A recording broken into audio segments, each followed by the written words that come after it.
தமிழக வெற்றி கழகமும் வந்து இணையணும்னு தொடர்ந்து எடப்பாடி ஐயா அழைப்பு விடுத்துட்டு இருக்காருன்னு கேள்விப்படுறோம். அது எந்த அளவுக்கு உண்மை சார்? இல்லை, அதாவது அதிமுகவை பொறுத்தளவுக்கு கூட்டணி வந்து வலுவாக்கணும், மெகா கூட்டணி அமைப்போன்னு ரொம்ப நாளாக சொல்லிக்கிட்டு இருக்காரு.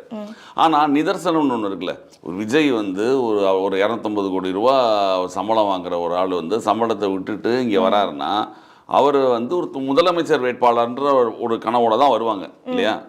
இப்போ எடப்பாடி இங்கே வந்து முதலமைச்சர் வேட்பாளர் எடப்பாடி இருக்காரு, பிஜேபியும் ஒத்துக்குச்சு எடப்பாடி தான் முதல்வர் வேட்பாளர்னு.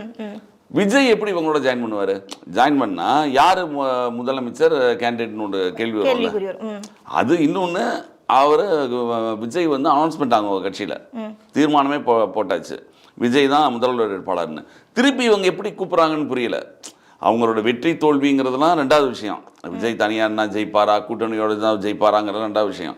அவங்களுடைய பாயிண்ட்டு முதல்வர் வேட்பாளர்ன்ற கனவோட தான் அவர் வந்திருக்காரு.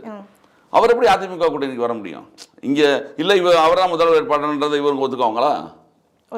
அதிமுக ஒத்துக்குமா? எடப்பாடி ஒத்துக்குவாரா? எடப்பாடி கூட இருக்கிற ஆளையிலே கழட்டி விட்டவர் யார்? ஓபிஎஸ், யார் முதல்வர் வேட்பாளர்னு நினைக்கிற எல்லாரும் கழட்டி விட்டவர். அவர் எப்படி ஒத்துக்குவார்? ஆனால் தொடர்ந்து கூப்பிட்டுக்கிட்டே தான் இருக்காங்க. எந்த சென்ஸில் கூப்பிட்றாங்கன்னு புரியல.